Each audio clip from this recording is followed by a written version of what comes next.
I think this has done 12 track days now.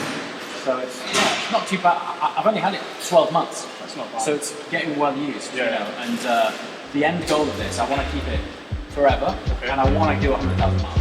That's the goal, anyway. So let's see how it goes.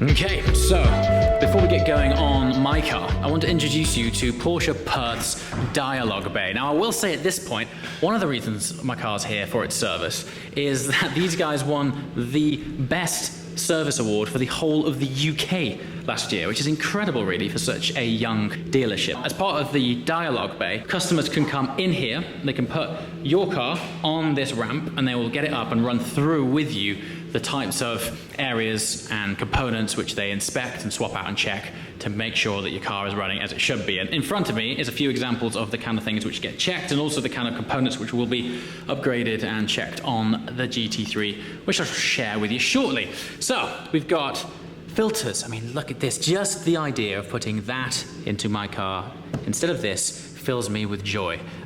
We just ran through a minute ago that we're going to have new spark plugs on the GT3. They do ultimately get fouled up like so, and we're going to have some nice shiny clean ones, so firing is crisper. Oil swap. I mean, look at the difference in clean oil, clean filters. All of this fills me with great joy, guys. If I'm honest with you, I just love the idea of all of these components on my car being upgraded. Also, I'm having a brake fluid swap, so we're going to be topping it up, but also checking that there isn't any air in the lines. Pads on the GT3 have recently been swapped, but also scoring on the discs was pretty much only aesthetic, so it's not too much of a problem. Complete tyre check and inspection, and we also checked the alignment as well to make sure that the tracking and wear on tyres is good to go. All in all, the car comes in and gets a thorough service. Now, you can just have it brought in, dropped off, and the guys at Porsche Perth will do what they do, or have a guided tour of your car. And I actually think it's a really valuable process because you're very much aware then of the components which wear, the damage which has occurred, and to see it firsthand, you know what's going on. Also, when the car is up on this ramp in the dialogue room, it's all backlit. So rather than having to walk around with the torch, the whole underside of the car is lit, so you can get a really clear picture of what's going on. But I also wanted to share with you this room because you don't have to specifically ask to have a sort of backstage tour, as it were. Porsche Perth actually offer this as a service that you can bring your own car in and have your own one-on-one checkup. So pretty cool stuff. So the inside face of the disc has some light scoring as well. Just the same as the outside, whether it's down to pads or it's picked up a stone as well. Sure. Yeah. But like I say, it's only very light, so you can barely feel it. Okay, so that, I mean, from a visual point of view... From a visual point of view, it doesn't look great, but from a usable... It's actually fine. Yeah, from a user point of view, it's fine. Okay, cool. I mean, I think anyone watching this as well, no doubt there's lots of other people out there with like scored discs thinking, oh God, so, I daren't take that in. I mean, we see worse, to be honest. All right. This is good news. Yeah. Okay, cool. Right, onto the passenger side front now. All right. We'll look at the tyre wear. So it's 3.6, 3.3 and 3.7, so it is wearing slightly more. Yeah. Which, given track days are clockwise, so it makes sense. Yeah. So this one and the rear are both very similar. Okay. So this and the same again, it's just not so bad. Possibly where it's just grounded out as well. Yeah. Okay. But at least you're getting used to your tyres. Absolutely. Yeah. Shows they're good. Yeah. That's it. Great stuff. So, okay. And again, look, scoring on this side. The scoring is exactly the same place, so I'm thinking it's something to do potentially with those brand new pads. It could be the pads. It could have been the used pads, and maybe just got to the point where the usability. The condition of those used were like that. Oh man, I mean, they took them out and they just fell apart. They were all just crumbled up. Probably due to just extreme heat as well. Yeah. The only major thing I found on the car was the drive shaft boot on the driver's side rear. At the inside, it's split and is leaking grease. Oh yeah. So that's obviously something to get done. Yeah. Because the grease will come out, it can cause the drive shaft to seize up and Not what you potential need. failure. No, not Not what you need, especially how quick some of these can go. Yes. So All right, so this is the part where you would swap components related to the major service. yeah, Yeah. it is. So we've got the oil tank here Uh-huh. for the engine oil, because it's a dry sump system. Yeah. There is a little bit of oil in the bottom of the engine, but most of it's in the tank. We've got the oil filter here. The other thing we change is the drive belt, which is at the end. You can't really see much of it, Yeah. unfortunately, because everything's Yeah. hidden. Yeah. Air filters, which are up above, are hidden as well. And spark plugs, which are up in the side, Yes. up in there. So There and there and there, there. yeah. So 6 of them in total.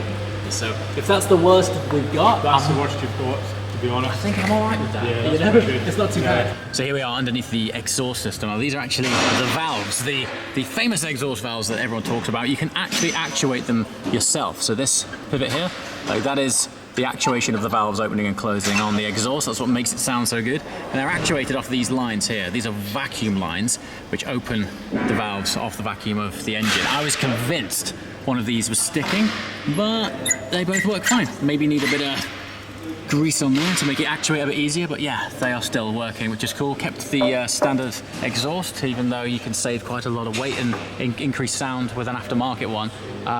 There's something about this, you know, I use it every day and I like the fact that it's under factory warranty if I do get any issues. Part of this, we're going to be swapping out spark plugs, which are here. There's 3 this side, 3 the other, just underneath here. And then the oil's been swapped out and the oil filter has been applied here. And as Kenny pointed out a minute ago, we do have the issue of a leaking joint right there. So it'll be interesting to see how much that component swap costs too. But generally, it's just great to get underneath your own car and check out everything, make sure it's all good, make sure you haven't created too much damage. This is the result here of the sounds that you hear when you're scraping over speed bumps and things like that. But actually, you know, for 23,000 miles, I'm not too fussed about that. It's actually okay, and you can't see it once the car's on the ground, so it's not an aesthetic problem as such. Tyre wear's even, that's pretty good. And what else did we have? Oh yes, scoring on the discs. Thankfully, it's more of an aesthetic scoring, so that's not too bad. It's music to my ears because these are disproportionately expensive. So that's good news. Thank you for that, Kenny. What else had we got? Yeah, more brake intakes here. They're all in good nick, so they don't need swapping. This is air intakes for cooling. Like you see, this pipe goes straight into there and channels it directly around to the side of the inner of the carbon brakes. Yeah, other than that, everything's good. Oil swap, plug swap. We're gonna have air filter swap as well. You can't see that. They are way up in there. Yeah, everything's good and really cool to just see the car up on the ramp, really. I will be collecting this in a day's time. So, as you heard Kenny say, it's a 5 to 6 hour job, but really looking forward to trying it. And also, be interested to see if there's more bite in the brakes after they swap the brake fluid. I will say, actually, that I have felt the brakes getting a little bit spongy at times, so perhaps they just need a good bleed and fluid swap, but exciting to see.